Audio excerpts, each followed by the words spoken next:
नारायणं नमस्कृत्य चैव नरोत्तमं देवीं सरस्वतीं व्यासं ततो जयमुदीरयेत् मोकं करोति वाचालं पंगुं लङ्घयति गिरिं यत्कृपात्तमहं वन्दे परमानन्दमाधवं यत्कृपात्तमहं वन्दे परमानन्दमाधवं।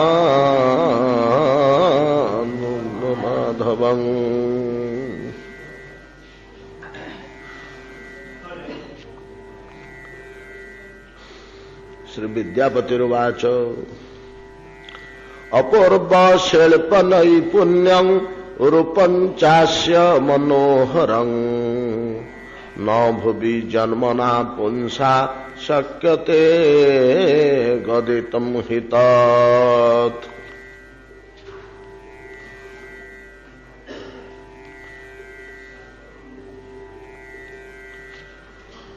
अपूर्व शिल्प नैपुण्यं रूपं चास्य मनोहरं न भूमि जन्मना पुंसा शक्यते गदितुं हि तत्।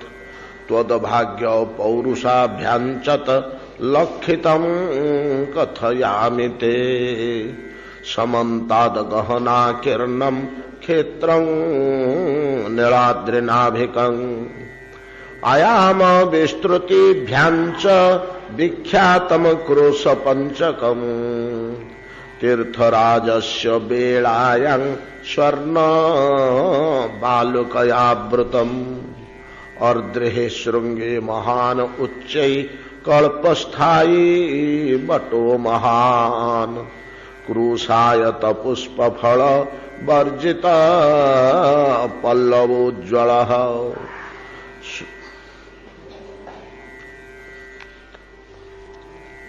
श्रील महर्षि जैमिनी नैमिषारण्य महनीय भगवत कथारस असंख्य मुनिमंडल मध्य प्रकाश करुछन्ति जहा जैमिनी परंपरा क्रमे शुणिथिले गुरुदेव मुखरु मूलतः भगवान कार्तिकेय मुखरु ए वाक्य उद्गत होता। स्कंद कार्तिकेय भगवान शंकरंकर पुत्रत्व स्वीकार करते जे किंतु एहांगर उत्पत्ति मध्य बड़ रहस्यमय। तांकर एक नाम षण्मुख कार्तिकेयंकर छटी मां ठारू एक कालीन ये जन्म षड्मातृका तेणु छटी मुख बहन करती कार्तिकेय षडानन तांको कहा जाए। छटी मार मातृत्व और प्राधान्य रक्षा निमंते एवं ये जन्म होते सरवन नामक दक्षिण भारतर समुद्र उपकूलवर्ती एक वन एरका वन द्वारका निकटरे समुद्र कूल प्रभास तीर्थ एक जातीय कंटकित वृक्ष कंटा गछ बड़ टाण अस्त्र भलिया शूल भलिया कंटक युक्त शूल तुल्य गोटे बाहु तार जात हुए जो थे जदुवाहिनी परस्पर को आघात करी विध्वंस प्राप्त होता। हमदी गोटे सरवन सर भलिया धनुर जो सर से सर भलिया घासर कांड गुड़िए से उत्पन्न हुए पत्र ता मझे गोटे सर भलिया बाहर से सरवन भितर षट्मातृकांगर एकत्र चेष्टा बल भगवान शंकर तेज मूर्तिमंत होता से होचंती भगवान कार्तिक। यांकर उत्पत्ति करा जायथिला असुर मान को संहार करने निमंते। तारकासुर बोली गोटे असुर बड़ उत्पात होता। देवता मैंने कौन सी प्रकार रे ताको आयत्त कर पारे नहीं, पराभूत कर पारे नहीं। समग्र विश्व को आक्रमण कर रखी तारकासुर। तीनोटियाक लोक, विश्व को नुह, भूलोक भूवलोक स्वर्गलोक तीनोटिया को निज आयत्त आक्रमण करी दुर्दमनीय तेजशील तारकासुर घोर अत्याचार करुला सात्विक स्वभाव संपन्न प्राणी मानक ऊपर। भगवान नारायण निकट को देवता माने गले सब राक्षस अत्याचार रे पीड़ित हो जपरी जाती।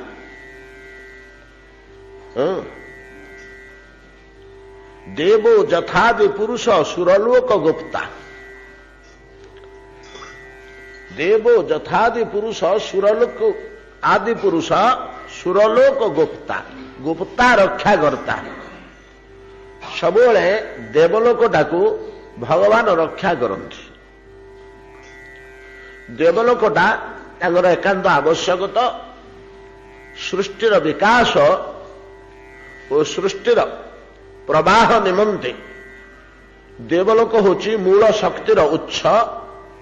अग्नि, वायु, शस्य, बारी, वृष्टिपात, औषधि इत्यादि गुड़िक द्वारा विकसित है जीवलोक एवं जीव प्रवाह प्रवाहित हुए। या आवश्यकता अच्छी देवता मानकर। यही लोकटाकू जितेबाला ध्वंस करदे बाहरती राक्षस माने जे यहीटा ध्वंस करदे विश्व ध्वंस होगा। विश्वर जीव सृष्टि और जीव प्रवाहटा नष्ट होगा। आ कौन आसुरी स्वभाव तो कौन से फायदा पाइबे के जानी सी भी गोटे गोटे जीव तो।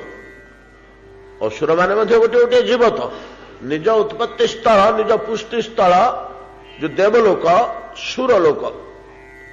देवान भावयताने न ते देवा भावयंत परस्पर भावयंत श्रेय परममाप्स्यथ बोली भगवान गीतार उपदेश देले आमको। अरे पिले तुम मानकर उत्पत्ति और परिपालनार मूलपिंड होची मूल स्थल होची स्वर्ग देवलोक जो देवता माने अच्छा 10 दिगपाल अन्य देवता मैंने अच्छा एमाने तमर उत्पत्तिर स्थल और पुष्टिर स्थल। यू परिपुष्ट हो जो तेज विकसित है से तेज तुमर जन्म प्रवाह को मृत्यु पर पुनर्जन्म मृत्यु पर पुनर्जन्म और नुआ नुआ जीवर सृष्टि को प्रवाहित कर रखे। यहाँ भगवान द्वारा या भगवान परिकल्पना। विश्व प्रवाह निरवच्छिन्न रखा निमंते अखंडित रखा निमंते यहाँ भगवान कल्पना। यहीटा को ध्वंस करदे असुर मान सब बड़ चेष्टा। दुष्ट लोक मैंने कौन सी भल कम करने को दिखती ताहा स्वभावगत। कारण कौन पचार सी किसी कहीपरि इतने तमरी क्षति होरे से सीधा बुझीपारती इधर आमर भी क्षति हो सुख लगे भल कार्य उपकारमूलक कार्य दुष्ट लोक मान सुख लगे नष्ट करदे शांति। एटा स्वभावगत तामस स्वभावर हिंसा विद्वेष असहिष्णुता परश्रीकातरता दंभ दर्प अभिमान कलह एटा सब तामस गुणर लक्षण। तो यही लक्षण भरपूर आसुरी शक्ति माने सब देवलोक को नष्ट कर देवाक चाहती। तारकासुर मध्य तद्रूप एवं देवो जथादि पुरुष सुरलोक गुप्ता बोली श्रीमद भागवत गोटे वाक्य देखा मिले। तो आदि पुरुष भगवान नारायण सब रक्षा करती देवलोकटा को रक्षा करते नष्ट करने को दिखती। असुर मैंने जिते जहाँ कले ଯେକୌଣସି ଉପାୟରେ ରକ୍ଷା କରିବେ। ଥରେ ଗୋଟେ ରାକ୍ଷସ ଏମିତି କୌଶଳ କଲା ଯେ ଭଗବାନଙ୍କର କିଛି କରିବାକୁ ଉପାୟ ନଥିଲା, ଦେବଲୋକଟାକୁ ଆଉ ବଞ୍ଚେଇବା ପାଇଁ ତାଙ୍କର କିଛି ଉପାୟ ନଥିଲା। ସେ ରାକ୍ଷସଟି କିଏ? ଆପଣମାନଙ୍କର ପ୍ରିୟ, ଭଗବାନଙ୍କର ମଧ୍ୟ ପ୍ରିୟ ରାଜା ବଳି। ବଳି ଦ୍ୱାଦଶ ଭକ୍ତ ଭିତରେ ଯିଏ ଜଣେ। ଭଗବାନ ତ ସବୁବେଳେ ଭକ୍ତାଧୀନ, ଭକ୍ତଟାର ତ ବିରୁଦ୍ଧରେ କିଛି କରିପାରିବେନି। ଦ୍ୱାଦଶ ଭକ୍ତମାନଙ୍କ ଭିତରେ ଜଣେ ସ୍ୱୟମ୍ଭୁ, ନାରଦ, ଶମ୍ଭୁ, କୁମାର, କପିଳ ବନୁ, ଜନକ, ଜନକ, ଭୀଷ୍ମ, ବଳି, ବୟାସକୀ ବୟମ୍ ଦ୍ୱାଦଶେତେ ବିଜାନୀମୁ ଧର୍ମାନ ଭାଗବତାନ ଭଟ୍ଟ।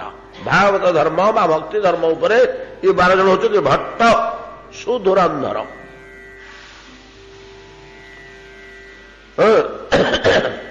ତା ଭିତରେ ବଳି ଜଣେ। ଭଗବାନ ତ ଭକ୍ତର କିଛି କ୍ଷତି କରିବେନି, କରିପାରିବେନି, ତାକୁ ବରଂ ଉଚ୍ଚ ସ୍ଥିତି ସିନା ଦେବେ।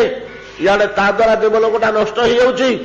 ଦେବଲୋକ ରକ୍ଷା କରିବେ। ବର୍ତ୍ତମାନ ଭକ୍ତକୁ ରକ୍ଷା କରିବେ ନା ଦେବଲୋକକୁ ରକ୍ଷା କରିବେ? ନିଜ ସମ୍ପତ୍ତି ରଖିବେ ନା ଭକ୍ତକୁ ରକ୍ଷା କରିବେ?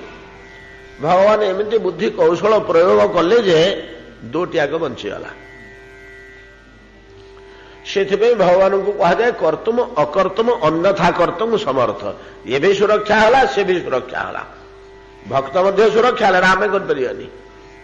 ଆମେ ଗୋଟେ ନଷ୍ଟ କଲେ ଆଉ ଗୋଟେ ତିଆରି କରିବା। ପରିବାଟା ନଷ୍ଟ ହେଲେ ତରକାରୀ ହେଲା, ଆଉ ପରିବା ନାହିଁ। ତ ଚାଉଳଟା ନଷ୍ଟ ହେଲେ ଯାଇ ଭାତ ହବ। ଆଉ ଦିଟା ଆଗ ବଞ୍ଚିବ। ଚାଉଳ ମଧ୍ୟ ଠିକ ଥିବ, ଭାତ ମଧ୍ୟ ହାଣ୍ଡି ଭର୍ତ୍ତି ହେଇଯିବ। ଏଟା ଆମ ପାଇଁ ସମ୍ଭବ ନୁହଁ, ଭଗବାନ ପାଇଁ ସମ୍ଭବ। ତେଣୁ ଭଗବାନଙ୍କୁ କୁହାଯାଏ କର୍ତ୍ତୁମ ଅକର୍ତ୍ତୁମ ଅନ୍ୟଥା କର୍ତ୍ତୁମ ସମର୍ଥ। ଏହାର ଗୋଟେ ସୁନ୍ଦର ଉଦାହରଣ ରାସ ପଞ୍ଚାଧ୍ୟାୟରେ ଦେଖିବାକୁ ମିଳେ। ରାସଲୀଳା ତ ଭଗବାନଙ୍କର ଚରମ ଲୀଳା। ଯେତେବେଳେ ଭଗବାନ ବସିକିରି ଲୀଳା କରୁଛନ୍ତି ବ୍ରଜବାଳିକା ମାନଙ୍କ ସହ, ସହସ୍ର ଗୋପ ସୁନ୍ଦରୀ, ନୃତ୍ୟରତା, ଆନନ୍ଦ ବିହୁଳା, ସବୁ ବଡ ବଡ ମୁନି ଋଷି ଗୁଡ଼ିକ ଗୋପୀ ଦେହ ଧରିକିରି ଜନ୍ମ ହୋଇଛନ୍ତି ଭଗବାନଙ୍କ ସହିତ କ୍ରୀଡ଼ା କରିବେ ବୋଲି। ସେ କ୍ରୀଡ଼ା ମଧ୍ୟ ସାମାନ୍ୟ କ୍ରୀଡ଼ା ନୁହଁ, ଶୃଙ୍ଗାରାତ୍ମିକା କ୍ରୀଡ଼ା। ତାସ ପଶା ଖେଳ ନୁହଁ, ଶୃଙ୍ଗାରମୟୀ କ୍ରୀଡ଼ା, କାମ କ୍ରୀଡ଼ା, ପ୍ରେମ କ୍ରୀଡ଼ା। କହିବାକୁ ଗୋପୀ ଦେହ ହେଇକରି ଜନ୍ମ ହୋଇଛନ୍ତି। ସେମାନଙ୍କ ଭିତରେ ଯେତେବେଳେ ଅଛନ୍ତି, ଆଜ୍ଞା ସେମାନଙ୍କ ଭିତରେ ମଧ୍ୟ ଗୋଟେ ଦର୍ପ ସୃଷ୍ଟି ହେଲା, ଗୋଟେ ଭାବ ସୃଷ୍ଟି ହେଲା। ଓହୋ, ଆମ ଭଳିଆ ଭାଗ୍ୟବତୀ ଆଉ କିଏ ଅଛି? ଆମ ଭଳିଆ ସୌଭାଗ୍ୟବତୀ କିଏ ଅଛି? ବୈକୁଣ୍ଠେଶ୍ୱରୀ ଲକ୍ଷ୍ମୀ, ସିଏ କଣ ଏଇ ଆନନ୍ଦ ପାଇଛି? ତାର ତ ଘର ଲିପୁ ଲିପୁ, ଲୁଗା କାଚୁ କାଚୁ, ବାସନ ଧୋଉ ଧୋଉ ବେଳ ଗଲା। ଗୃହିଣୀ ନା ଆଉ, ସେ ବିଷ୍ଣୁଙ୍କର ଗୃହିଣୀ ନା ଆଉ। ଗୃହିଣୀର ଯୋଉ କାର୍ଯ୍ୟ, ଲୁଗା କାଚୁ କାଚୁ, ଘର ଲିପୁ ଲିପୁ, ଭାତ ରାନ୍ଧୁ ରାନ୍ଧୁ, ବାସନ ମାଜୁ ମାଜୁ ବେଳ ପଳେଇବ। ଆଉ ସେ କୌତୁକ କୋଉଠି କରୁଛି ଭଗବାନଙ୍କ ସାଥିରେ? କୌତୁକ କରିବାକୁ ତାକୁ ସମୟ କାହିଁ? ଆଉ ଭଗବାନ ଏପରି ବଶୀଭୂତ ହେଇ ଆମ ସହିତ କ୍ରୀଡ଼ା କରୁଛନ୍ତି। ଆମ ହାତ ମୁଠାରେ ଅଛନ୍ତି। ଆମେ ଯାହା କହିଲେ ତାହା କହୁଛନ୍ତି। ଆମେ ଯେମିତି ଗାଇଲେ ସେମିତି ଗାଉଛନ୍ତି। ଆମେ ଯେମିତି ନାଚିଲେ ସେମିତି ନାଚୁଛନ୍ତି, ନାଇଁ କି? ରାସବିଳାସରେ ଗୁଡାକ ଅଛି ତ। ଓହୋ, ଆମ ଭଳିଆ କିଏ ସୌଭାଗ୍ୟମୟ ହେଇ ଉଠିଛି ବୋଲି ସେମାନଙ୍କ ମନରେ ଗୋଟେ ଭାବ ଜାତ ହେଲା। ଏକ ପ୍ରକାର ଗର୍ବତୁଲ୍ୟ ଗୋଟେ ଭାବନା ଜାତ। ନିଜକୁ ବଡ ଗର୍ବିଣୀ ମନେ କଲେ ସେମାନେ। କିଏ ସେ? ଗୋପାଙ୍ଗନାଗଣ। ମୋ ଭଳିଆ ଭାଗ୍ୟବତୀ, ଆମ ଭଳିଆ ଭାଗ୍ୟବତୀ କିଏ ଅଛି ବୋଲି ଭଗବାନ ନିଜ ଭକ୍ତର ଏ ମନ୍ଦ ଜିନିଷଟାକୁ ରଖିବାକୁ କେବେ ହେଲେ ଚାହାନ୍ତିନି। ଏଇଟା କ୍ଷତି କରିବ ମୋ ଭକ୍ତର, ତାକୁ ବିଲୋପ କରିଦେବା ଦରକାର ନା, ତାକୁ ବିଲୋପ କରିଦେବା ଦରକାର ବୋଲି ଭକ୍ତର ଅନ୍ତଃକରଣ ଭିତରେ ଅଙ୍କୁରିତ ହେଉଥିବା ଦର୍ପକୁ, ଗର୍ବକୁ କେମିତି କଣ କୌଶଳ କରି ଭଗବାନ ତାକୁ ଲୋପ କରିଦିଅନ୍ତି। ଭକ୍ତ ରକ୍ଷା ପାଇছে ବିଧ୍ୱଂସ ମୁଖରୁ, ଯଥା ନାରଦାଦିକ ପ୍ରମାଣ ସବୁ ରହିଛି। ଠିକ ସେତିକି ବେଳକୁ ଆଉ ଗୋଟିଏ ଘଟଣା ହେଇଛି। କଣ ନା ସେ ବ୍ରଜବାଳିକା ମାନଙ୍କ ଭିତରେ ଅଛନ୍ତି ଶ୍ରୀରାଧା।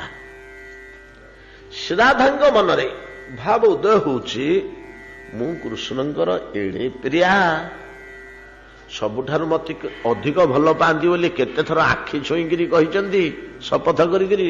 ପିଲାମାନେ ସବୁ ଆଖି ଛୁଇଁ କହନ୍ତିନି, ଛୋଟ ଛୋଟ ପିଲାଦିନେ ଏଲପି ସ୍କୁଲରେ ପ୍ରାଇମେରୀ ସ୍କୁଲରେ ପଢୁଥିବା, ତୁ ମୋ ଖରି ନେଇଛୁ, ମୁଁ ପେଲିସନ ଲୁଚେଇ ଦେଇଛୁ। ନାଇଲେ ମୁଁ ନେଇନି, ଆଖି ଛୁଇଁକିରି କହୁଛି, ସେମାନେ କହନ୍ତି। ଏମାନେ ମଧ୍ୟ ପିଲା ନା, ଆଉ 8 ବର୍ଷର ପିଲା ତ ଆଉ କଣ। ଭଗବାନ କୃଷ୍ଣଙ୍କୁ କେତେବେଳକୁ 8 ବର୍ଷ ହେଇଛି। କେତେଥର ତମେ ମତେ କହିଛ କୃଷ୍ଣ ସବୁଠୁ ତୁ ମୋର ବଡ ପ୍ରିୟ ବୋଲି, ତୋ ଭଳିଆ ମୁଁ କାହାକୁ ଭଲ ପାଉନି ବୋଲି କହୁଥିଲ। ଏବେ ଆମ ସମସ୍ତଙ୍କୁ ତ ସମାନ ପ୍ରକାରରେ ସ୍ନେହ ପ୍ରଦାନ କରୁଛ, ମୋ ପାଇଁ ତ କିଛି ଅଲଗା ସ୍ନେହ ଦୁଶୁନି, ମୋ ପାଇଁ କିଛି ଅଲଗା ସ୍ନେହ ଦୁଶୁନି। ଗୋପୀମାନେ ଗର୍ବରେ ଗର୍ବାନ୍ୱିତା ହୋଇ ଉଠିଛନ୍ତି, କିନ୍ତୁ ରାଧାରାଣୀ ଅଭିମାନରେ ଜଳି ପଡି ଯାଉଛନ୍ତି, ରାସମଣ୍ଡଳରୁ ଅଲଗା ହେଇକରି ଠିଆ ହେଉଛନ୍ତି। ନାଚ ଗାନରେ ତାଙ୍କର ଆଦର ନାହିଁ, ତୃପ୍ତି ନାହିଁ। ଅନ୍ୟ ସଖୀମାନେ ଭିଡ଼ିକିରି ନେଲେ ଗୋପୀମାନେ ଯାଇକି ଟିକେ ନାଚୁଛନ୍ତି, ତାଙ୍କର ନିଜର ଆଗ୍ରହ ନାହିଁ। ସମସ୍ତଙ୍କ ସେଥିରେ ମତେ ସମାନ କରିଦେଉଛ କୃଷ୍ଣ ତମେ, ଏ ଅଭିମାନ ତାଙ୍କର ଆସିଛି। ଭଗବାନ ବର୍ତ୍ତମାନ କରିବେ କଣ? ବଡ ସୁନ୍ଦର କଥାଟିଏ ସେଠି ଟୀକାକାର ମାନେ କହିଛନ୍ତି। ଦଳେ ଗର୍ବରେ ଉତ୍ତରି ପଡୁଛନ୍ତି, ଦଳେ ରାଧାରାଣୀ ଓ ତାଙ୍କ ସଖୀମାନେ ଲଳିତାଧିକ ସେ ଅଭିମାନରେ ଜଳି ପୋଡ଼ି ଯାଉଛନ୍ତି, ନାଇଁ କି? ଭଗବାନ ବୋଲି ସେ ଦୁଇଟିଆକୁ ଏକାବେଳକେ ସମାଧାନ କରିଛନ୍ତି, ଦୁଇଟିଆକୁ ଏକାବେଳକେ ସମାଧାନ କରିଛନ୍ତି। ଆମର ଆଲୋଚନା ହେଇଛି ରାସପଞ୍ଚାଧ୍ୟାୟରେ ଏ କଥା। ବଡ ସୁନ୍ଦର ଦୋପଖା ଚୁଲି, କାଲିର କ୍ଷୀର ବସିକିରି ମରୁଛି, ମୋଟା ହେଇଗଲାଣି, ଘନ ହେଇଗଲାଣି। ଆଜିର କ୍ଷୀର ଗୋଟିଏ ପାଖରେ ବସିକିରି ଫୁଟୁଛି, କଞ୍ଚା କ୍ଷୀରଟା। ଜାଳ ଗୋଟିଏ ପଟେ ଦିଆ ହଉଛି, ଦି ପଟେ ଶିଖା ବାହାରୁଛି, ନାଇଁ କି? ଗୋଟିଏ ପଟେ ଜାଳ ଦିଆ ହଉଛି, ଦି ପଟେ ଶିଖା ବାହାରୁଛି। କଞ୍ଚା କ୍ଷୀର ଆଜିର ଯେ ସେ ଉତ୍ତୁରି ଆସିଲାଣି, ବାହାରକୁ ବାହାରି ପଡିବ, ଚୁଲିରେ ପଶିଯିବ, ନଷ୍ଟ ହେଇଯିବ କ୍ଷୀରର ଅସଲ ସାର ଜିନିଷ ତକ। କାଲିର କ୍ଷୀର ଯିଏ ବାଁ ପଟ ଶିଖା ପାଖରେ ଚୁଲିରେ ବସିଛି, ସେ ପୋଡ଼ିବାକୁ ଚଡ଼ଚଡ଼ କଲାଣି, ତଳୁ ଘନ ହେଇଗଲାଣି, ମୋଟା ହେଇଗଲାଣି, ସେ ତଳ ଆଡୁ ଲାଗି ଆସିଲାଣି। ଏକାବେଳେ ଇଆଡେ ଉତ୍ତୁରି ଯାଉଛି, ସିଆଡେ ପୋଡ଼ି ଯାଉଛି। ୟାକୁ ତଳେ ଥଉ ଥଉ ଉତାରିକିରି ସେ ପୋଡ଼ିଯିବ, ତାକୁ ତଳକୁ ଓହ୍ଲଉ ଓହ୍ଲଉ ଇଏ ଉତ୍ତୁରି ଯିବ, ସମୟ ନାହିଁ। କଣ କରାଯାଇପାରେ? ଭଗବାନ କଣ କଲେ ନା ଜାଳ ସ୍ୱରୂପ ସେ ନିଜେ ଅନ୍ତର୍ହିତ ହେଇଗଲେ। ଅନେକ ଚିନ୍ତା କରିଛନ୍ତି ମନୀଷୀ ମାନେ, ରାସମଣ୍ଡଳ ଭିତରୁ ଭଗବାନ କାହିଁକି ଅନ୍ତର୍ଧ୍ୟାନ ହେଲେ? କିଛି ଯୁକ୍ତିଯୁକ୍ତ ପ୍ରମାଣ ପାଇପାରି ନାହାନ୍ତି। ଭଗବାନଙ୍କ ଲୀଳା କଣ ଧରିବେ? କେତେବେଳେ ହୁଏତ ଭଗବାନ କୃପା କରି କାହା ହୃଦୟରେ ତଥ୍ୟ ପ୍ରକାଶ କରିଛନ୍ତି, ସେ ମହାତ୍ମାମାନେ ୟାକୁ ଲିପିବଦ୍ଧ କରିଦେଇଛନ୍ତି। ଏଇଟା ହଉଛି କାରଣ। ବେଶ ଆନନ୍ଦ ମୌଜ ମଜଲିସରେ ତ କ୍ରୀଡ଼ା ଚାଲିଥିଲା, କିଛି କାରଣ ତ ନାହିଁ। ହଠାତ୍ କାହିଁକି ଅନ୍ତର୍ଧ୍ୟାନ ହେଲେ? ହଠାତ୍ କାହିଁକି ଅନ୍ତର୍ଧ୍ୟାନ ହେଲେ? ତା ସାଙ୍ଗ ତତ୍ ସୌଭାଗ୍ୟ ମଦଂ ଦୀକ୍ଷଂ ମାନଞ୍ଚ କେଶବ। ଭଗବାନ କେଶବ ଏକାବେଳକେ ଦିଟା କାର୍ଯ୍ୟ କଲେ। ଏଠି କେଶବ ଶବ୍ଦ ଟୀକା କରୁଛନ୍ତି। କେଶବ କହିଲେ ଆମେ ଭଗବାନଙ୍କୁ କେଶବ ବୋଲି ଜାଣୁ, କେଶୀ ଦତ୍ତକୁ ବଧ କରିଥିଲେ ବୋଲି ତାଙ୍କ ନାଁ କେଶବ ବୋଲି ଦିଆହେଇଛି। କିମ୍ବା କେଶରୁ ଉତ୍ପନ୍ନ ହୋଇଥିଲେ ବୋଲି ମଧ୍ୟ କେଶବ। ତ ପରମ ପୁରୁଷଙ୍କର ଗୋଟିଏ ଶୁଭ୍ର କେଶ, ଧଳା ରଙ୍ଗର ଗୋଟିଏ କେଶ, କଳା ରଙ୍ଗର ଗୋଟିଏ କେଶ, ଯୋଡ଼ିଏ କେଶ ରୁ କୃଷ୍ଣ ବଳରାମଙ୍କର ଉତ୍ପତ୍ତି ବୋଲି ମଧ୍ୟ ଗୋଟେ ପୁରାଣରେ ରହିଛି। ତେଣୁ ଧଳା କଳା ଇଏ ହେଇଛନ୍ତି ଦି ଜଣ। ଏଇ କାରଣରୁ ତାଙ୍କ ନାଁ କେଶବ ବୋଲି କୁହାଉଛି, କେଶରୁ ଜାତ ବୋଲିକି। କିନ୍ତୁ ତ ବିଶ୍ୱନାଥ ଚକ୍ରବର୍ତ୍ତୀ ପାଦ ସୁନ୍ଦର ଟୀକା କରିଛନ୍ତି ଯେ ଏଠି କେଶବ ଶବ୍ଦର ଇ ଅର୍ଥ ନୁହେଁ, ଭଗବାନଙ୍କ ନାମ କେଶବ ଏଠି କୁହାଯାଉନି। ଆଉ ତବେ ନା କେଶବ କ ବ୍ରହ୍ମା ଈଶ ईश्वर शंकर नहीं कि एमाने जहां को वंदना करती केशव शब्दर अर्थ केन्द्र कर ब्रह्मा ईश शिव ईश कहले शिव नहीं कि ए उभयंकर जी वंदनीय से केशव ब्रह्मा शंकर जहाँ स्तव कर कौन छोटिया लोक ता पाखे सेमती शक्ति सेमती गुण सेमती तेज अच्छी बोली ब्रह्मा शिव स्तव कर मानुंट पूजा करचना कर प्रणाम कर तेणु सी पारे ना कार्यटा को कौन ना वीक्ष तत् सौभाग्य मदम गोपांगना मानकर सौभाग्य मदम वीक्ष देखिले सेपटे कौन देखुं ना राधाराणी मानंच अभिमान सौभाग्य मद ये दुईटा को प्रोत्साहित कर मानटा जमी क्षतिकारक मदटा सेमती क्षतिकारक वीक्षम तत् सौभाग्य मदम वीक्षंग मानंच केशव नहीं कि कौन कले ना ता भर अंतर्ध्यान हो गले अंतर्ध्यान जालटा बाहर करदे पोड़ी जाऊा जिनिसटा बंचीगला उतरी जाऊा जिनिसटा बंचीगला दुईटा बंचीगला गोटे उतरिक ध्वंस हो जाता गोटे पोड़िक पाउंस हो जाता जाल जोर रे जड़ी भगवान देखले मुझे नचौथी भाया ये पुणी ध्वंस हो उत्तरिक ध्वंस हो दुईटा को एका बेलके समाधान करने की कौशल उपाय निजे अंतर्ध्यान हो गले या मद कुआड़े गला कांदी बुबेक बणा को बोले मलु मलु मलु आम भाया हत भागिनी आउ जगत किए नहीं आम कृष्ण त्यक्ता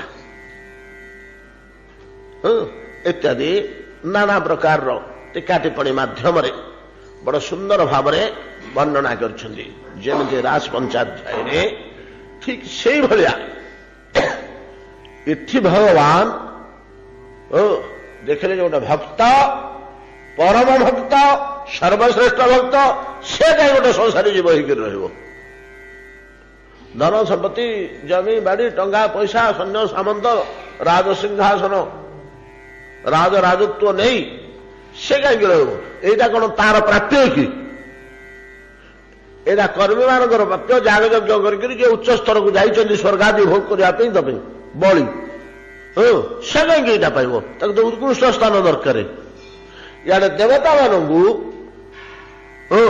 ये ध्वंस देवलोक रक्षा करने को हम देव जथादि पुरुष असुरलोक गप्ता माने केते बुद्धि खटेगा पड़ू भगवान को स्वर्गटा को रक्षा करने की स्वर्गटा को रक्षा करने भगवान को केते बुद्धि खटेगा पड़ू दुईटा कार्य एका बेले समाधान करने एणिकी बामनटी होगले बड़ी जाकि मागिले दान बलि दे पकड़े स्वर्गटा देवता निहतम स्वर्ग लोक बलि छाड़गला बलि गले तू कहीं भर कलम लहुचुरे ये देवलोक भोग विलास ते भल लगुच नाई महाप्रभु आ छाड़ी जाई हूँ आप किसी बाट कर जा कौटिक जी सुतल को जा नाई महाप्रभु आउ मु भोग करी मत आ भोग विलास दरकार नहीं प्रचुर होगा ना से भोग विलास तोर क्षति करनी ए भोग विलास क्षति कर एक विलास राज्य संपद त्रिपुर आधिपत्य यहाँ माया सृष्ट एटा मायामय एटा क्षतिकारक सीटा मत प्रसाद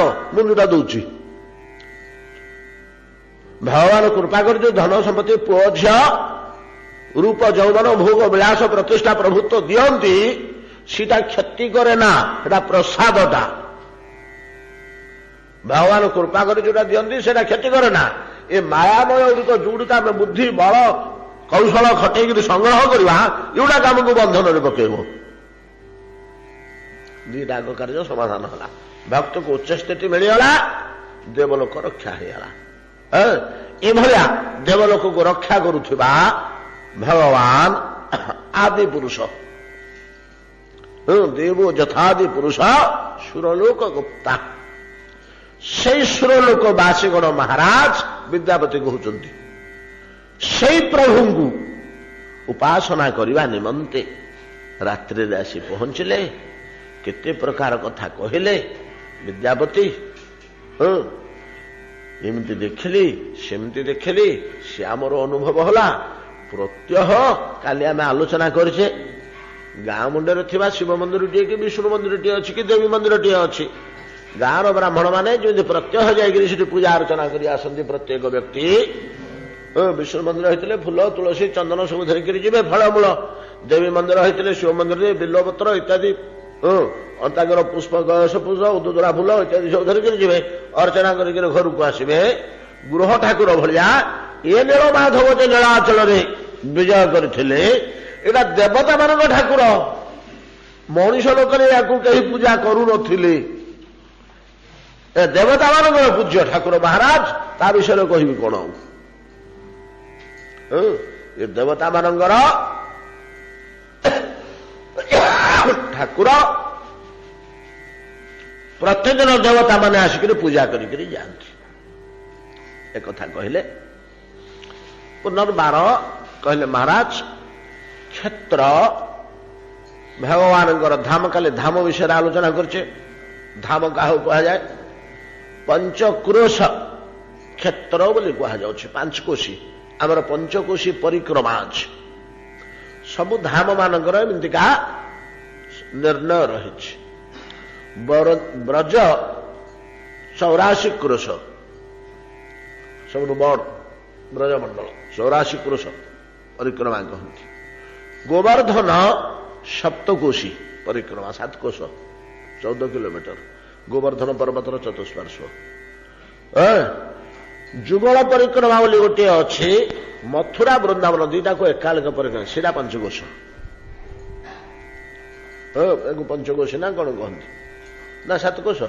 କେ ଯାଇଛନ୍ତି ପିଲାମାନେ? ଯୁଗଳ ପରିକ୍ରମାଟା 18 ନାହିଁ, 7 କୋଶ। ତ ସେଇଟା ଏତେ ବଡ଼ ନାହିଁ, 18 ନାହିଁ। ତ ମଥୁରା ଓ ବୃନ୍ଦାବନ ଦୁଇଟି ଆଗ ପରିକ୍ରମା ହୁଏ, ତାକୁ ଯୁଗଳ ପରିକ୍ରମା କହନ୍ତି।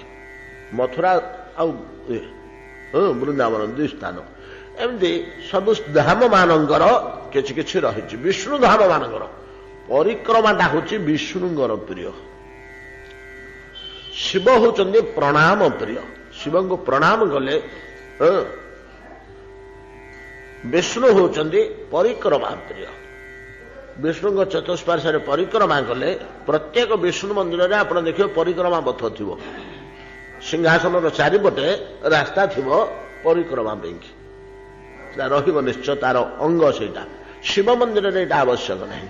ଶିବ ମନ୍ଦିରରେ ପାଦୁକ କୁଣ୍ଡ ପାର ହେବାକୁ ହବନି। ଗଲେ ପାର୍ବତୀଙ୍କ ପାଖକୁ ଦର୍ଶନ କରି ସେଠୁ ଫେରିବାକୁ ହୁଏ ପଛକୁ, ଏଠୁ ପ୍ରଦକ୍ଷିଣ ନାହିଁ। ଅନେକ କହନ୍ତି ଶିବଙ୍କର ନିର୍ମାଲ୍ୟଟା ପାଦୁକ କୁଣ୍ଡ ଦେଇକରି ପାଦୁକ ନାଳ ଦେଇ ଯାଉଛି, ତ ପାର୍ବତୀଙ୍କ ତଳବାଟେ ଏଟାକୁ ଅତିକ୍ରମ କରିବାକୁ ହବନି। ଆଜିକାଲି ତ ଏସବୁ ନିୟମ ନାହିଁ, ଆଗେ ସବୁ ବୁଢ଼ାମାନେ ଏସବୁ ନିୟମ ମାନିକରି ଚଳୁଥିଲେ। କୋଉ ଦେବତାଙ୍କର କଣ ପ୍ରିୟ? ତ ବିଷ୍ଣୁ ଭଗବାନ ହେଉଛନ୍ତି ପରିକ୍ରମା ପ୍ରିୟ। ତ ପରିକ୍ରମା ଧାମ ଚତୁଃପାର୍ଶ୍ୱରେ ପରିକ୍ରମା କରିବାକୁ ହୁଏ।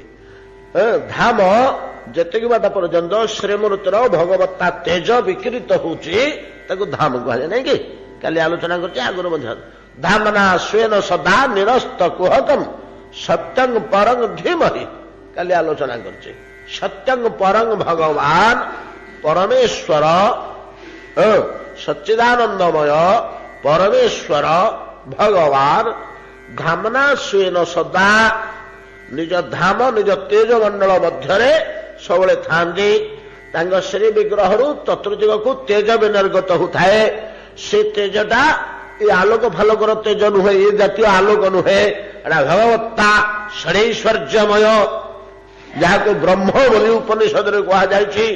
ତାହାର ଅଙ୍ଗେର ଶୁଦ୍ଧ କିରଣ ମଣ୍ଡଳ, ଉପନିଷଦ କହେ ତାରେ ବ୍ରହ୍ମସୁ ନିର୍ମଳ।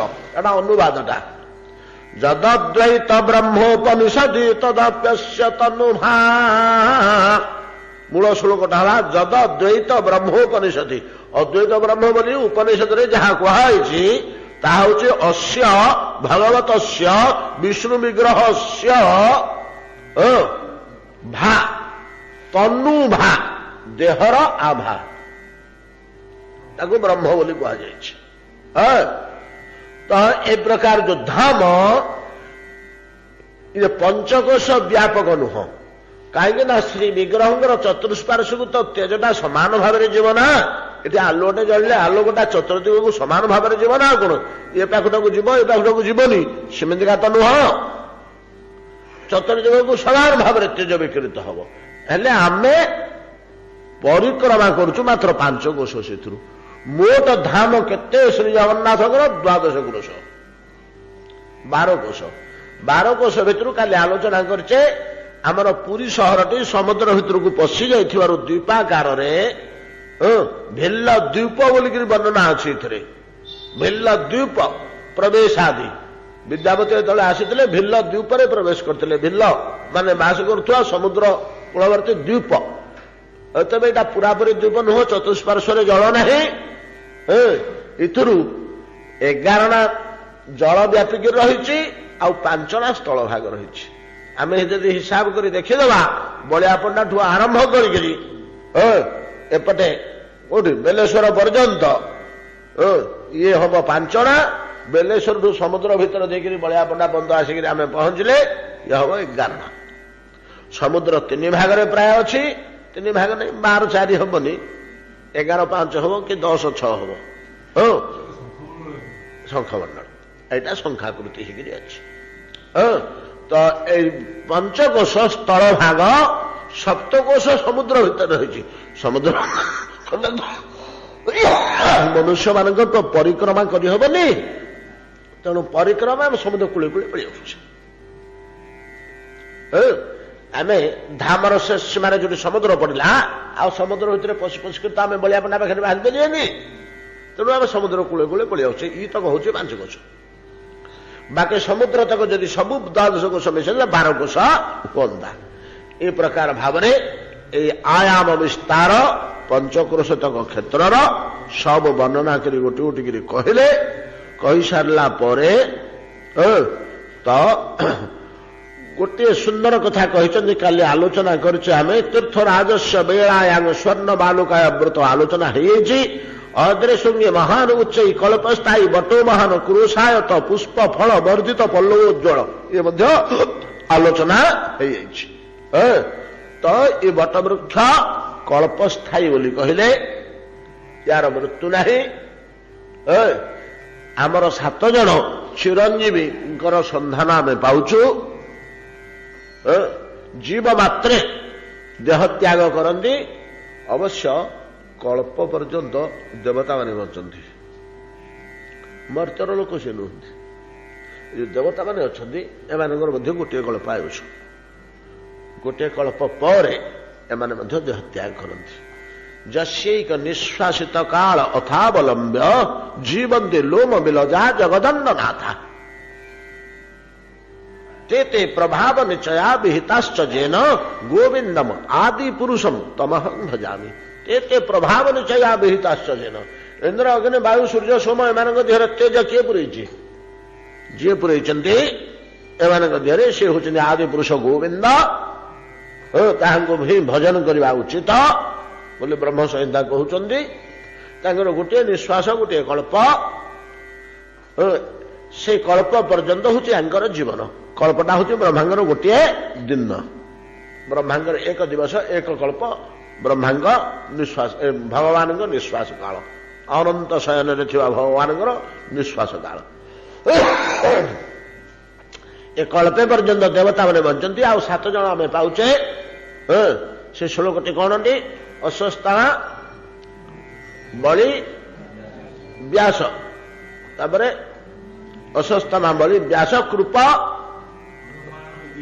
हनुमान विभीषण सप्त 73 जावन आउ जन के रहा अश्वत्थामा बलि व्यास कृप परशुरामस्तथा हनुमान विभीषण ये 7 जन हेले सप्त चिरंजीवी चिरंजीवी कहले गोटे कल्प कल्प पर तो सब ध्वंस हो समस्त ध्वंस हो किंतु कल्प भर जो आम 1000 थर 1,00,000 थर 1,00,000 थर जन्म होचे मरुचे जन्म होचे एमानकर नाई अरे बंचे तो सेमानक साथरे समान ये कल्प वृक्ष कल्प बट तो अर्द्रे शुंगे नील पर्वतर अग्रभाग विराजित क्रोशायत यार आयतन 1 कोश विशिष्ट କାଳକ୍ରମେ କଳିର ପ୍ରଭାବରେ କ୍ଷୁଣ୍ଣ ହେଇଯାଉଛି। କଳିର ପ୍ରଭାବଟାକୁ ଆମେ ନଜର ରଖିବାକୁ ହବ। ଏବଂ ପୁଷ୍ପ ଫଳ ବର୍ଜିତ, କାଲି ଆଲୋଚନା କରିଛେ, ପୁଷ୍ପ ତ ଦେଖିବାକୁ ମିଳେ ନା, ପତ୍ର ଝଡ଼ା ଦିଏନି ଏ ଗଛଟି। ଫଳ ମଝିରେ ମଝିରେ କାଁ ଭାଁ ଫଳ ଦେଖାଯାଏ। ଫଳ କେତେବେଳେ କେମିତି ପଡ଼ିଥିବା ଦେଖିବାକୁ ମିଳୁଛି। ତ ସତ୍ୟ କାଳର କଥା ଏ, ଯେତେବେଳେ ଚାରିପାଦ ଧର୍ମ ଥିଲା ସେତେବେଳେ ବୃକ୍ଷର ମହିମା ଥିବ ହୁଏତ ଅଲଗା। ବର୍ତ୍ତମାନ କଳିକାଳର ପ୍ରଭାବରେ ବାରଣା ଧର୍ମ ହାନି ହେଲା ପରେ ବୃକ୍ଷ ମଧ୍ୟ ତ ଧର୍ମ ଅଧର୍ମଗ୍ରସ୍ତ ହେବାକୁ ବାଧ୍ୟ ହୋଇଥିବ ଆଚରଣ ଯୋଗୁଁ। ଏହା ହେଇପାରେ। ତେବେ ଏକଥା ସୁନିଶ୍ଚିତ ଆମେ ଦେଖୁଛୁ ଏ ସବୁବେଳେ ଅନ୍ୟ ବର ଗଛର, କାଲି ଆମେ ହିସାବ କରୁଥିଲେ ପରା 0.001% ହବ କି ନାହିଁ। ଅନ୍ୟ ଗଛରେ ଯଦି କୋଟି କୋଟି ଫଳ ଜମା ହେଇଯାଏ ତା ମୂଳରେ, ଏ ଗଛର କାହିଁ ଏତେ ଫଳ? ଗାଁ ଭାଁ କେତେବେଳେ ଗୋଟେ ଦୁଶୁଛି ନା, ଆଉ ଗଦା ହେଇଯାଉନି ତ ତଳେ। ଯେତେବେଳେ ସିଜନରେ ଫଳ ଫଳିଯିବ ବର ଗଛରେ, ତା ମୂଳରେ ଚାଖାଣ୍ଡେ ଉଚ୍ଚରେ ବର ଫଳ ଭର୍ତ୍ତି ଗଦା ହେଇଥିବ, ଚେପା ବେପା ହେଇକି ପଡ଼ିଥିବ। ଏସବୁ ଦୃଷ୍ଟିରୁ ବିଚାର କଲେ ଫଳ ବର୍ଜିତ ହିଁ କୁହାଯାଇପାରିବ, ଯୁକ୍ତିଯୁକ୍ତ ଯଥାର୍ଥ। ମହାରାଜ ଇନ୍ଦ୍ରଦମ୍ନ, ଇଏ ତ ଆପଣଙ୍କୁ କ୍ଷେତ୍ର ବିଷୟରେ ମୁଁ ବହୁତ କଥା କହିଲି।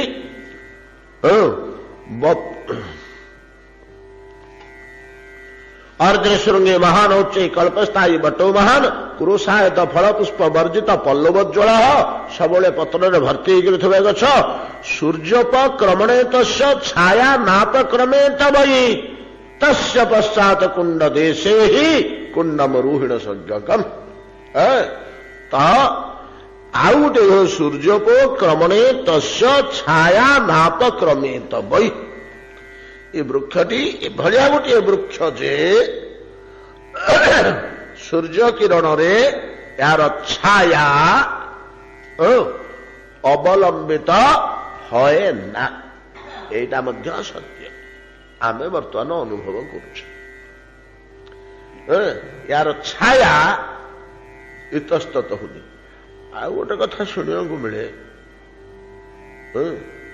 जे ये जो ये छाया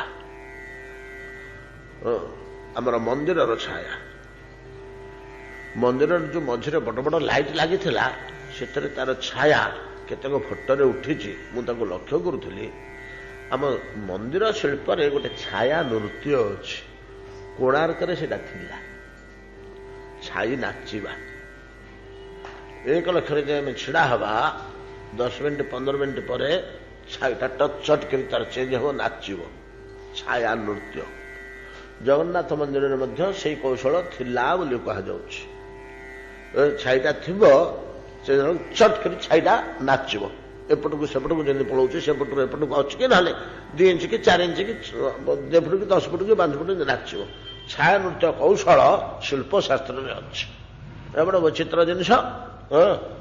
आ से बुद्धि खटेकरी शिल्पी मैंने कहते आजिकल करने को मंदिर किंतु बरगछटीर छाईर परिक्रमण नाई गछ मात्रे सूर्य उदय को पश्चिम दिगू थी छाई सूर्य अस्त हला को पूर्व दिग को मिल आसो छाईटा नहीं कि ये वृक्षटी इभलिया गोटे वृक्ष जे यार छाई सूर्य उदय बेले जो स्थान को आक्रमण करिथिबो सूर्य अस्त बेल को मध्य से स्थान रे ही छाई रहिबो तार छाई बेसी घुंचा घुंची नहीं किंतु पत्र फांक देकर जो आसुची सूर्य किरण तार गति अच्छी छायार गति नहीं।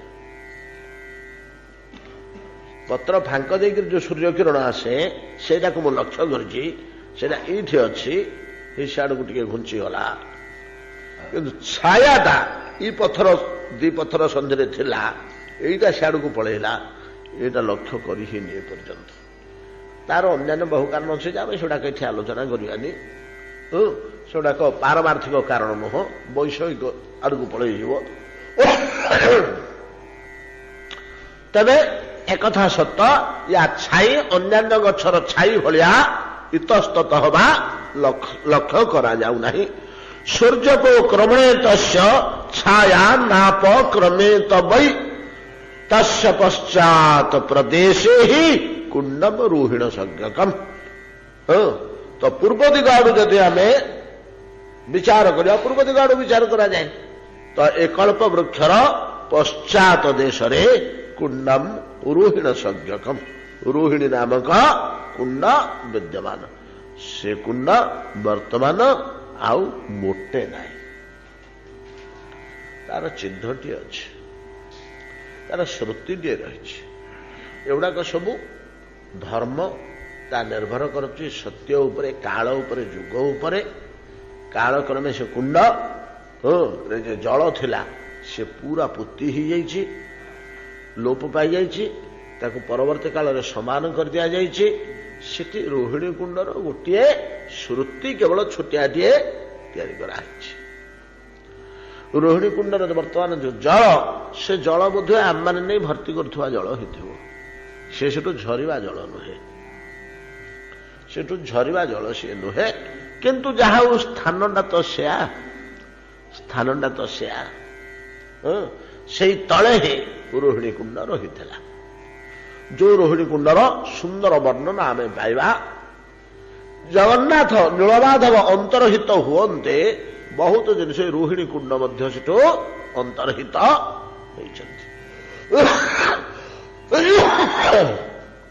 कलिकाल से सौभाग्यटा लोक माने न पाइबार योग्य हकदार माने नुहंती दर्शन मात्रे स्पर्श मात्रे स्नान मात्रे पान मात्रे मुख्य लाभ काक भलिया दूषित पक्षी जोटी उद्धार पाउची मुख्य लाभ करुची सेठी जेकोसी जिनिस तो अनायास पाइब किंबा अन्य कौन कारण रोहिणी कुंड अंतर्हित होती श्रुति दिए केवल से स्थान रे रोहिणी कुंड थिला बोली आम पाउचे वर्तमान तस्य पश्चात प्रदेश ही कुंडम रोहिण संज्ञकम जलोदगमा नील दृशत आरोहण विभूषित बहिस्पष्टिक वेदिश्च वेदी चतुर्दिक्षु परावृतम ये तो कहते वर्णना थिला बोली मुझे कहती जलोतगमात नील दृशत आरोहण विभूषित बहिस्पष्टिक वेदी चतुर्दिक्षु परावृतम जलोतगमात नील द्विशत आरोहण विभूषित जलोतगमात रोहिणी कुंडटी एमती तलू धीरे धीरे धीरे धीरे गोजिया ही बड़े चतुर्दिगरू एमती खसी आसाला भितर चतुर्दिगरू गोटे कथा आप लक्ष्य करना पुराना जिनिस गोटे अच्छी आमर श्वेत गंगा श्वेत गंगार गोटे पाखु आमर पावछ श्रेणी आउ गोटे पाखु अल्प उत्तर पटरू दक्षिण पटरू पावछ श्रेणी अच्छी कि अच्छी किछि बाट पर्यंत अच्छी पश्चिम पाखठार बोधे पावछ श्रेणी ना ना अच्छी रोहिणी कुंडर बाहर पाख देखो रोहिणी कुंड कौन श्वेत गंगार कि तलू जाइए नहीं कि रोहिणी कुंड ये ढांचारे थिला ये ढांचारे रोहिणी कुंड थिला रोहिणी कुंड चतुर्दिग रु भीतर को भीतर को भीतर को भीतर को जो जलोदगमटी थिला अर्थात झरटी जोटी थिला अनेक गोटे झर आजिकल बंद हो जाए कि पर्वत जो सब झरणा थिला अनेक झर मरी जाइए आगे कोटि कोटि झर थिला पर्वत मानकरे गिरी मानकरे कोटि कोटि झर थिला से झर आजिकल बहुत पर्वत झरणा सब सुखी जाइए आ जो झरणा बंची रही एते कम परिमाण जल आसूची झरणार आग भली आउ यथेष्ट परिमाण आसुनी आप देखु अनेक स्थान मानक यार गोटे कारण हूँ वृष्टिपातर क्षीणता कालीर कथा आपण मानकर मन थी वर्षा होता କାର୍ତ୍ତିକରେ ପଞ୍ଚକ ଝଡ଼ି ଗୋଟେ ହବ, କାର୍ତ୍ତିକ ମାସରେ 2ଟା 3ଟା ଝଡ଼ି ହବ, ମାର୍ଗଶିର ମାସରେ ବୃଷ୍ଟିପାତ ହବ, ପୌଷ ମାସଟାରେ କେବଳ ଛାଡ଼ିଦେବ, ଯଦି ବର୍ଷିଲା ତାହେଲେ ଦୁର୍ଭିକ୍ଷ ବୋଲି କହନ୍ତି, ମାଘ ମାସରେ ବର୍ଷା ହବ। ଭୂଗୋଳରେ ଆପଣ ସିଧାସଳଖ ପାଇବେ ପ୍ରତ୍ୟାବର୍ତ୍ତନଶୀଳ ମୌସୁମୀ ବାୟୁ। ଏ ମୌସୁମୀଟା ବର୍ଷା ହେଇଯିବ, ସିଆଡ଼ୁ ଯେତେବେଳେ ଫେରି ଆସିବ ଗୋଟେ ରହିଛି, ସେ ପୁଣି ବର୍ଷି ବର୍ଷିକିରି ଆସିବ ପ୍ରତ୍ୟାବର୍ତ୍ତନଶୀଳ ମୌସୁମୀ ବାୟୁ। ପ୍ରତି 15 ଦିନ 20 ଦିନରେ ବୃଷ୍ଟିପାତ ହେଉଥିଲା ଆମ ପିଲାଦିନେ। ଝଡ଼ି ଲାଗିଲେ 8 ଦିନ 10 ଦିନ 15 ଦିନ ପର୍ଯ୍ୟନ୍ତ ଝଡ଼ି ଲାଗୁଥିଲା। ତ ଗୋଟେ ଦୁର୍ଦିନ ବୋଲି ଗୋଟେ ଶବ୍ଦ ଅଛି। 10 ଦିନ 8 ଦିନ ପର୍ଯ୍ୟନ୍ତ ଝଡ଼ି ଲାଗିଲେ ତାକୁ ଦୁର୍ଦିନ ବୋଲି କହନ୍ତି। ସେତେବେଳେ ବହୁତ ଲୋକ ଭୋକ ଉପାସ ରହିଯାଏ, ଦିନ ରାତି ଖାଲି ବର୍ଷୁଥାଏ, କୁଆଡ଼େ ପଦାକୁ ବାହାରି ହେବନି। ଆଉ ଗୋଟେ ମଧ୍ୟ କହନ୍ତି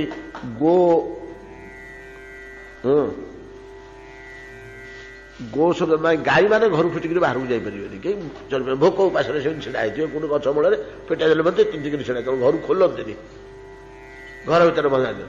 ଗୋ କଣ ଗୋଟେ କଣ ସୁନ୍ଦର ରହିଛି ଶବ୍ଦଟେ ମୁଁ କହିବି, ବୁଢ଼ାମାନେ ସବୁ କହନ୍ତି ଗୋଟେ ଗୋ ଇଏ ମାନେ ଝଡ଼ି ଲାଗିଲେ 8 ଦିନ 10 ଦିନ ଗୋ ଆତଙ୍କ ଭଳିଆ ସେମିତି ଗୋଟେ ସେମାନଙ୍କ ପାଇଁ ଦୁଃଖ। ଆଉ କଣ ଗୋରୁମାନଙ୍କ ଏ ଲାଗେ। ସେ ବୃଷ୍ଟିପାତ ବର୍ତ୍ତମାନ କାହିଁ, ମୌସୁମୀ ବୃଷ୍ଟିପାତ କାହିଁ, ଚତୁର୍ମାସ୍ୟାର ବୃଷ୍ଟିପାତ କାହିଁ। ଲଘୁଚାପଟେ ହଏ ତ ଟିକେ ବର୍ଷା ହବ, ଲଘୁଚାପ ବିନା ବର୍ଷାର ସମ୍ଭାବନା ହିଁ ନାହିଁ। ଏମିତି ମୌସୁମୀ ବର୍ଷା ମୋଟେ ନାହିଁ, ଏମିତି ହେଇଗଲାଣି। ଗୋଟିଏ କାରଣ ବୃଷ୍ଟିପାତ ଅଭାବ। ହେଇଠି କାଲି ଭଳିଆ ଲାଗୁଛି ଯେତେବେଳେ ଆମର 50 ମସିହାରେ ୟାର ପ୍ଲାନିଂ ହେଲା ହୀରାକୁଦ ଡ୍ୟାମର କେତେ ବୃଷ୍ଟିପାତ ପାଇଁକି, କେତେ ପରିମାଣ ବର୍ଷ ପାଇଁକି ତା ବନ୍ଧଟାକୁ ତିଆରି କରାହେଇଥିଲା। ବନ୍ଧର ଉଚ୍ଚତା ମୋଟେ ଏବଂ ଏରିଆ 60 ଇଞ୍ଚ ବୃଷ୍ଟିପାତ ପାଇଁ ବ୍ୟବସ୍ଥା କରାହେଇଥିଲା। ଯେଉଁ ଅଞ୍ଚଳରୁ ପାଣି ଆସିବ ଯାଇକରି ଛତିଶଗଡ଼ ଆଉ ମଧ୍ୟପ୍ରଦେଶରୁ। ଓଡ଼ିଶାର ପାଣି ସେଟା ନୁହଁ, ଓଡ଼ିଶାର ପାଣିଟା ତଳେ ଯାହା ଯିବ। ହୀରାକୁଦରେ ଯେଉଁ ପାଣିଟା ପଶିବ ସେଟା ଛତିଶଗଡ଼ ଏରିଆ ଆଉ ମଧ୍ୟପ୍ରଦେଶର କିଛି ଅଂଶର ସେଇ ପାଣିଟା ଆସିବ 3ଟା ନଦୀରେ। ଓଡ଼ିଶାର ପାଣି ତ ସମୁଦ୍ରକୁ ପଳେଇବ। ଆଉ ଓଡ଼ିଶାର କଣ, ଓଡ଼ିଶାରେ ବର୍ଷା ହେଉଥିବା ପାଣିଟା ଆସିବ ତେଲ ନଦୀରେ, ଇବ ନଦୀରେ, ଯୋଡ଼େ ତ ନଦୀ ଆଉ କଣ, ବଡ଼ ବଡ଼ ନଦୀ ଯୋଡ଼ିଏ। ସେଠୁ ଆସିକି କାଠଯୋଡ଼ି ମହାନଦୀ ଭାଗ ହେଇ ପଶିଯିବ। ତେଣୁ ସେଇ ଯୋଉ 60 ଇଞ୍ଚ ବର୍ଷା ହେଉଥିଲା, ବର୍ତ୍ତମାନ ସେଠି ବର୍ଷା 20 ଇଞ୍ଚ। ଯୋଉଠି 60 ଇଞ୍ଚ ବୃଷ୍ଟିପାତ ପାଇଁକି ଆମର କାଲି ତିଆରି ହେଇଥିଲା ହୀରାକୁଦ ଡ୍ୟାମ, 60 ଇଞ୍ଚ ବର୍ଷାର ବୃଷ୍ଟିପାତର ଜଳକୁ ରଖିବା ପାଇଁକି, ସେଠି ବର୍ତ୍ତମାନ 20 ଇଞ୍ଚ ବର୍ଷାର ପାଣି ଆସୁଛି। 40 ଇଞ୍ଚ କମିଗଲାଣି, 1/3 ହେଇଗଲାଣି 50 ବର୍ଷ ଭିତରେ। ଆମେ ତ 50-60 ମସିହାର ତିଆରି ନା। ଇଏ ବୃଷ୍ଟିପାତ କମିବା ସାଙ୍ଗକୁ ଅରଣ୍ୟ ସମ୍ପୂର୍ଣ୍ଣ ସମୂଳେ କ୍ଷୟ, ନାଇଁ କି? ବର୍ତ୍ତମାନ ଅରଣ୍ୟ କହିଲେ କିଏ ଯଦି ଗୋଟିଏ ଝାଉଁ ବଗିଚା କରିଛି, ତାକୁ ପିଲାମାନେ ଗୋଟିଏ ବଣ ଦେଖେରି, ତା ନା ବଣ। 50-100 ଝାଉଁ ଗଛ ଯୋଉଠି ଥିବ ତାକୁ ବଣ ବୋଲି କୁହାହଉଛି। ବନ ଆଉ ବୃଷ୍ଟିପାତ ଇଏ ହଉଛନ୍ତି ଝରଣାର ମୂଳ ଉତ୍ସ। ବନ ତ ନାହିଁ, ସବୁ ଇଭାପୋରେଟ୍ ହେଇକି ପଳେଇଲା ଉପରକୁ, ତାପରେ ପାଣି ଯାହା ବର୍ଷିଲା ଆଉ ମାଟିରେ ପାଣି ଅଛି ଯେ ଝରଣାରେ ବାହାରିବ। କୋଟି କୋଟି ଝରଣା ଲୁପ୍ତ। ଇଏ ମଧ୍ୟ ଗିରିବର୍ତ୍ତରେ ଗିରି ଗର୍ଭରେ ଗୋଟିଏ ଝରଣାଟିଏ ଥିଲା। ସେ ଝରଣାଟି ଗୋଟିଏ ଜାଗାରୁ ବାହାରୁଥିଲା, ସେଇ ପାଣି ଭର୍ତ୍ତି ହେଇକରି ଯାହା କିଛି ରହିଥିଲା ସେ ରୋହିଣୀ କୁଣ୍ଡ। ସେ ଝରଣାଟି ଶୁଖିଗଲା କାଳକ୍ରମେ। ବୃଷ୍ଟିପାତ ଅଭାବ, ଗଛଲତା ତ ଗୋଟିଏ ନେଇ ଏ ଅଞ୍ଚଳରେ, ଆଉ ନୀଳ ପର୍ବତରେ କୋଉଠୁ ଆସିବ? ଆଉ ଜଳବାୟୁ ତ ନାହିଁ। ଯାହା ହଉ ଏଠି କହୁଛନ୍ତି ଜଳୋଦ୍ଗମ କହିଲେ ଝରଣା, ଯୋଉଠୁ ଜଳଟା ଉଦ୍ଗମ ହୁଏ ସେ ପର୍ଯ୍ୟନ୍ତ ପାଉଛ ତିଆରି ହେଇଥିଲା। ଯୋଉଠୁ ଝରଣାଟି ବାହାରିଥିଲା ସେତକ ଛାଡ଼ି ଦେଇଥିଲେ। ଜଳ ଉପରଠୁ ଚାରିଆଡୁ ପାବଚ୍ଛ ଶ୍ରେଣୀ ଥିଲା ବୋଲି ବିଦ୍ୟାପତି କହୁଛନ୍ତି। ରୋହିଣୀ କୁଣ୍ଡଟି ମୁଁ ଯାହା ଦେଖିଛି ଚାରିପଟରୁ। ଆଚ୍ଛା, ଆପଣମାନଙ୍କ ଭିତରେ କିଏ କୁରୁକ୍ଷେତ୍ର ଯାଇଛନ୍ତି? ବାଣକୂପ ଦେଖିଛନ୍ତି? ଯୋଉଠି ବିଶ୍ୱଙ୍କ ସରସଜ୍ଜା କୁରୁକ୍ଷେତ୍ରରେ, ସେଠି ବାଣକୂପ ବୋଲି ଗୋଟେ ଅଛି। ଠିକ ସେଇଭଳିଆ ଏଇ ଜାଗାଟି ଥିଲା, ଯାହା ବର୍ଣ୍ଣନା ମିଳୁଛି। ବାଣ କୂପ ଏମିତି ଟିକେ ଚଉଡା ହେଇକି କୂଅଟି ଏମିତି ତଳକୁ ପଳେଇଛି, ଚାରିଠୁ ପାଉଛ ଅଛି ସେ ଭିତରକୁ ଯିବା ପାଇଁ କି ତଳକୁ ଗଲାବେଳକୁ ଏତିକି ଟିକେ ଜାଗା ଏକଦମ ଚକିକି ଯିବା ଯୋଉଠି ଆମର ପାଉଛ ସରିଲା ସେଠି ଏତିକି ଟିକେ ମାଟି ପାଇବା, ଫୁଟେ କି କେତେ ମାଟି ମିଳିବ, ସେମିତି ଟିକେ ସେଇଠୁ ଝରଣାଟି ବାହାରୁଥିଲା। ଚତୁର୍ଦିଗରୁ ଭିତରକୁ ଓହ୍ଲେଇକିରି ଯିବା ପାଇଁ କି ପାବଚ୍ଛ ଶ୍ରେଣୀ ଥିଲା ଏବଂ ସେ ପାବଚ୍ଛ ଗୁଡ଼ିକ ସବୁଗୁଡ଼ିକ କୋଉଥିରେ ନିର୍ମାଣ ହୋଇଥିଲା ତଳକୁ ଓହ୍ଲେଇବା ପାଇଁ ପାଉଛ ଗୁଡ଼ିକ ନା ଜଳୋଦଗମାତ୍ ନୀଳ ଦୃଶତ ଆରୋହଣ ବିଭୂଷିତ। ଆରୋହଣ ପାବଚ୍ଛ ଶ୍ରେଣୀ, ନୀଳ ରଙ୍ଗର, ଦୃଶତ ପାଷାଣ, ନୀଳମଣିରେ ପାବଚ୍ଛ ସବୁ ତଳକୁ ତିଆରି ହେଇଥିଲା। ରୋହିଣୀ କୁଣ୍ଡ ଭିତରକୁ ପ୍ରବେଶ କରିବା ପାଇଁ ଚାରିପଟ ଯୋଉ ପାବଚ୍ଛ ଶ୍ରେଣୀ ଥିଲା ତାହା ନୀଳମଣିରେ ନିର୍ମିତ ଥିଲା। ନୀଳ ଦୃଶତ, ଦୃଶତ ଅର୍ଥାତ ପାଷାଣ ବା ପଥର ନୀଳମଣି।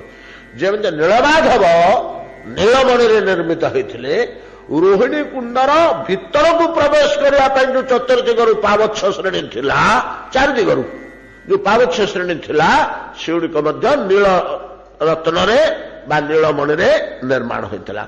ଜଳୋତଗମାତ୍ ନୀଳ ଦୃଶତ ଆରୋହଣ ବିଭୂଷିତମ୍। ଚାରି ଦିଗକୁ ଝରଣା ପାଖଠୁ ବାହାର ପର୍ଯ୍ୟନ୍ତ ଚତୁର୍ଦିଗରେ ନୀଳମଣିର ପାଷାଣ ଥିଲା ଏବଂ ଇଏ ପାବଚ୍ଛ ଯୋଉଠି ସରିଗଲା ଉପରକୁ ଉଠି ଉଠି ଆସିଲା ପରେ ବାହାରକୁ ଆସିଗଲେ ତାର ଚାରିପଟେ ବହି ସ୍ପଷ୍ଟିକ ବେଦୀ ଚତୁର୍ଦିକ୍ଷୁ ପରାବୃତମ୍।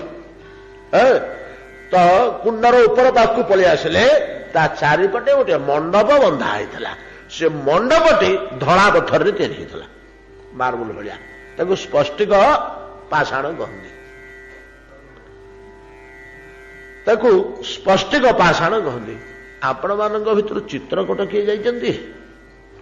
ଯିଏ ଚିତ୍ରକୂଟ ଯାଇଥିବେ ଯଦି କେତେବେଳେ ଯିବେ ଏଇ ଯୋଉ ଇଏ ମାନେ ସେଠିକି ନିଅନ୍ତିନି। କୋଉମାନେ? ଏଇ ଯୋଉ ଏଜେଣ୍ଟ ଇଏ ମାନେ ଟ୍ରାଭେଲିଂ ସର୍ଭିସ ମାନେ ସେମାନେ ଅନ୍ୟ 3-4ଟା ଜାଗା 5-7ଟା 10ଟା ଜାଗା ଦେଖେଇବେ, ସେଠିକି କେବେ ଯାଆନ୍ତିନି। ଏଟା କୁହାଯାଏ ଫଟିକ ପଥର, ଫଟିକ ଶିଳା। ଫଟିକ ପଥର ତାକୁ କହିବେ ଫଟିକ ଶିଳା ନେଇକରି ଆମେ ବେଶୀ ଦୂର ନାହିଁ, ମେନ୍ ରୋଡଠୁ 1 କିଲୋମିଟର ଗଲେ ଫଟିକ ଶିଳା ପାଇଯିବେ, କିନ୍ତୁ ସେଠି କେହି ନିଅନ୍ତିନି। ସେ ଆମର ସେ ଗାଡିବାଲା ସେ କହିଲା ଆମେ କେବେ ଯାଉନୁ ସେଠି ଯିବୁନି ବୋଲି, ମୁଁ ତ ଅଧିକା ପଇସା ଦେବି ଚାଲ। ଆଉ ବେଶୀ 10ଟା ଟଙ୍କା ଦେଲି ଚା ଖାଇବାକୁ, ଚାଲ ଗଲା 1 କିଲୋମିଟର ତ ଗଲା। ତ ଆପଣ ଦେଖିବେ ସେଠି ଫଟିକ ଶିଳା ଉପରେ ଭଗବାନ ବସିକିରି ରାମ ସୀତା ବସିକିରି ନାନା ହସ ଖୁସିଆ ଆଳାପ କରୁଥିଲେ ବୋଲି କଥା ଅଛି। ଗୋଟେ ପଥରଟେ ପ୍ରାୟ 15 ଫୁଟ ହବ ନଦୀ ଭିତରକୁ ଏମିତି ଠିଆ ହେଇକିରି ବସିଛି, ଏମିତି ଆକାରରେ। ତା ମୂଳଟା ଅଛି ବାହାରେ, ନଦୀ ଭିତରକୁ ଏମିତି ବସିଛି ଏମିତି ଠିଆ ହେଇକିରି। ସେଠି ଗୋଟେ ବେଞ୍ଚ ଭଳିଆ ମଧ୍ୟ ତା ଦେହରେ ରହିଛି, କଟାକଟି ନାହିଁ, ମୋ ନେଚୁରାଲି ତଳେ ବସିବା ପାଇଁ ମଣ୍ଡପଟିଏ ଅଛି। ବେଞ୍ଚଟାରେ ବସିଲେ ଆପଣଙ୍କର ମୁହଁ ହବ ନଦୀ ଆଡକୁ, ଯୋଉଠି ଆପଣ ବସିଥିବେ ତଳକୁ ପାଣି ସେ ପଥର ତଳେ ଯାଉଥିବ। କି ମନୋରମ ଦୃଶ୍ୟ, ସେ କି ସୁନ୍ଦର ପ୍ରକୃତି ତିଆରି କରିଛି, ଏଟା ମଣିଷକୁ କରିପାରିବନି। ସେ ପଥରଟା ଆଜ୍ଞା ପୁରା ଧଳା, ଫଟିକ ଶିଳା ବୋଲି ଆପଣ ଦେଖିଲେ ଠିକ ସ୍ପଷ୍ଟିକ ଭଳିଆ ଦେଖାଯାଉଛି। ତାକୁ ଯଦି ସର୍ଫ ଟିକେ ଦେଇକିରି ସଫାସୁତୁରା କରିଦେବେ, ପାଣିରେ ଧୋଇଦେବେ, ଏକଦମ ଧଳା ପର୍ବର ହେଇଯିବ। ମୁଁ ତାକୁ ଆଡେଇକିରି ଦେଖିଲି, ପାଣି ବନ୍ଧେ ନେଇକିରି ପକେଇକିରି ତା ଉପରେ ଯୋଉ ଟିକେ ଧୂଳି ଫୁଳି ଉଡ଼ିକିରି ରହିଛି, ସେ ଟିକେ ମସିଆ ଦୁଶୁଛି, ତାକୁ ଟିକେ ସଫାସୁତୁରା କରିଦେଲେ ପୁରା ଧଳା ହେଇଯାଉଛି।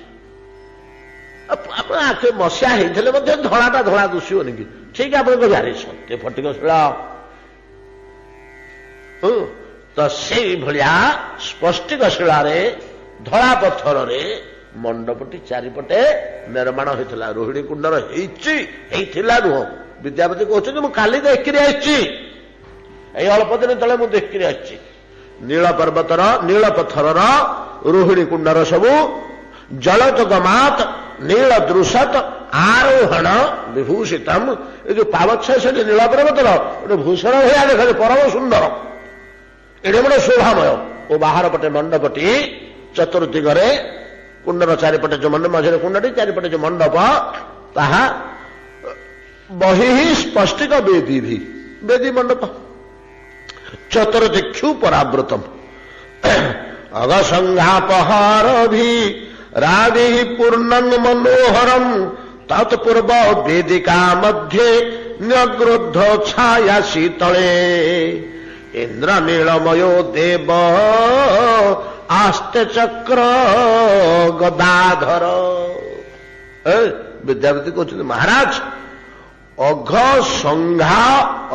संघापहारी भी आभि पूर्णंग मनोहर।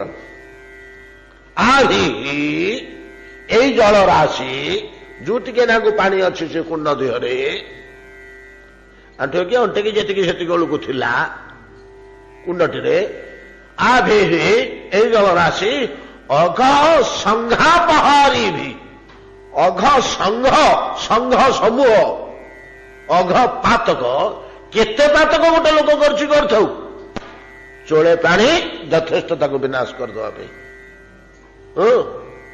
केते कुटा आपण गदा कर गरंतु केते कोटी टन आनी छण नड़ा गदा कर गोटे भी आसिली काठी मोर यथेष्ट ना नहीं ना बेसी लगे गुड़े छण थे बेसी भी आसिली काठी लगे कि ना गोटाक हो ठीक तद्रूप चोले पानी ए रोहिणी कुंडर चोले पानी अघ संघापहारी भी आभि गोटे सुंदर शब्दटी ये प्रयोग कर अघ संघापहारी भी आभि पूर्णंग मनोहरम। ए बारी ये भाया शक्तिशाली तीर्थ बारी पूर्ण मनोहर यही रोहिणी कुंडर तस्य पूर्व वेदिका मध्ये तार टिके पूर्व दिग को नग्रोध छाया शीतले जो पर्यंत ये बटगछर छाई स्पर्श करुची सेतबेले विद्यापति गला बेलू नीलमाधव जोठी थिले से पर्यंत बट वृक्षटा आयत्त होता एक क्रोश बोली कहते पर्वतर अधुते आवृत कर रखी छता भाया बट वृक्ष तो बटवृक्ष गोटे क्रोश आयतन किसी बड़ कथा नुहे। आम बर्तमान गोटे गोटे बरगछ देखुचु जे 10 एकर 15 एकर 12 एकर जमी उपरे रही एवं ताठू अधिका 20-25 एकर पर्यंत छाया विस्तार करुच्ची कहीं बरगछर गोटे लक्षण अच्छी ता मूलटा नष्ट होइछे मूलटा नष्ट हो तार शाखारू सब बढ़ी लेके सी एमती विस्तार हो बड़बाजी होती 150 वर्ष तलर कथा जो बरगछ को नचई थिले से बरगछर मूल नष्ट हो जाइए तार ये गुड़िक ये गोटे विराट एरिया माड़ी बसछि। हाँ जनमुंडिया पाखे से अंगिराबर ये बट गछ गुड़ाक तार मूल नष्ट हो जाए से बहुत अंचल आक्रमण कर रहे। गोटे गोटे बरगछ अच्छी पूरा बाहर देखा जाउछि कौटी गोटे आम आसुलु देखिलु गाड़ी अटकई रहा देखा से पचारू से स्थान लोक आज्ञा गोटे गछ काले थिला गोटे गछ तार सब शाखा एमती मूल को आसिक से विस्तार होकर रही कौन कौटी गोटे आम देखीलु से प्राय 10-15 एकर जमी आयतन भितर रही तो अतएव सेतर बरगछ विद्यापति जीवा समय ये केते आयतन विशिष्ट थी ये तो सत्ययुगर कथा किए कह। तत्पूर्व वेदिका मध्ये रोहिणी कुंडर किंचित पूर्व दिग को वेदिका उपरे नग्रोध छाया शीतले नग्रोध कहले बरगछ तार शीतल छाया रे इंद्रनील मयो देव आस्ते चक्र गदाधर। महाराज से छाया रे रोहिणी कुंडर किंचित पूर्व दिग को आस्ते अच्छन्ति किए अच्छन्ति ना देव नीलमणिमय देव चक्र गदाधर ऊर्ध्व 2 बाहुरे बोधे नीलमाधवंकर चक्र गदा थिला चतुर्बाहु नहीं कि देखिले हम मुझे देखनी तार लक्षण चक्र गदा तल 2टा हाथ में पद्म चतुर्भुज कि चक्र गदाधर ऊर्ध्व 2टा माने प्रथम ऊपर 2टा कह दियंती चक्र आ गदा जब ऊर्ध्व रहिबो तले थिबो शंखा आ बद्ध तो कु हाथ में कौन थे हाथर अस्त्र बदली गले श्रीमूर्ति ये बदली जो हाँ हाँ विष्णुंगर जो ଚାରିଟା 16ଟି ମୂର୍ତ୍ତି ତାଙ୍କର ସବୁ ଅଲଗା ଅଲଗା ନାଁ ଅଛି। 16 ମୂର୍ତ୍ତି ରହସ୍ୟ ଶେଷ ସଂହିତାରେ ମିଳେ। ଯାହା ହଉ ଏ କୋଉ ମୂର୍ତ୍ତି ଥିଲେ କଣ ଥିଲେ ତ ସମୟ ହେଲାଣି, ଆଜି ବହୁତ ବିଳମ୍ବିତ ହେଲାଣି। ଠାକୁରଙ୍କ ପର୍ଯ୍ୟନ୍ତ ଆମେ ଆସିଗଲେ ଆଲୋଚନା କରି ବିଦ୍ୟାପତି ଧୀରେ ଧୀରେ ଆସନ୍ତାକାଲିକି ଠାକୁରଙ୍କର ରୂପ କିଭଳିଆ ଥିଲା, ତାଙ୍କର ମୁଖ ନାସିକା କର ଚରଣ କିଭଳିଆ ଶୋଭା ଥିଲା, ତାର ବିପୁଳ ବିସ୍ତାର ବର୍ଣ୍ଣନା କରିବେ ପ୍ରଭୁଙ୍କର। ସେହି ପର୍ଯ୍ୟନ୍ତ ପଳେଇ ଯିବାକୁ ମୋର ଇଚ୍ଛା ଥିଲା। ସ୍କନ୍ଦ ପୁରାଣ ତ ଆରମ୍ଭ କରୁଛେ, ତ ମହାପ୍ରଭୁଙ୍କ ରୂପଟା ଟିକେ ଶୁଣି ଦେଇକିରି ସେଠି ବନ୍ଦ କରିବା ବୋଲିକିରି ଦେଖିବା, ଯଦି ଇଚ୍ଛା ହେବ ଆଉ ଆଗକୁ ଯିବା, ନହେଲେ ସେତେ ରହିବା। ଆସନ୍ତାକାଲି ତାକୁ ଆଲୋଚନା କରିବା। ଏତିକିରେ ଆଜି ଭାଗବତ ବିଶ୍ରାମ କରୁ। ଭଜନିତାଇ ରାଧେ ଶ୍ୟାମ ଜପ ହରେ କୃଷ୍ଣ ହରେ ରାମ ভজনিতাই গৌর রাধে শ্যাম জপ হরে কৃষ্ণ হরে রাম ভজনিতাই গৌর রাধে শ্যাম জপ হরে কৃষ্ণ হরে রাম জপ হরে কৃষ্ণ হরে রাম জপ হরে কৃষ্ণ হরে রাম। শ্রী গুরু প্রেমানন্দ নিতাই গৌর হরি बोल, निताय गौर हरि बोल, निताय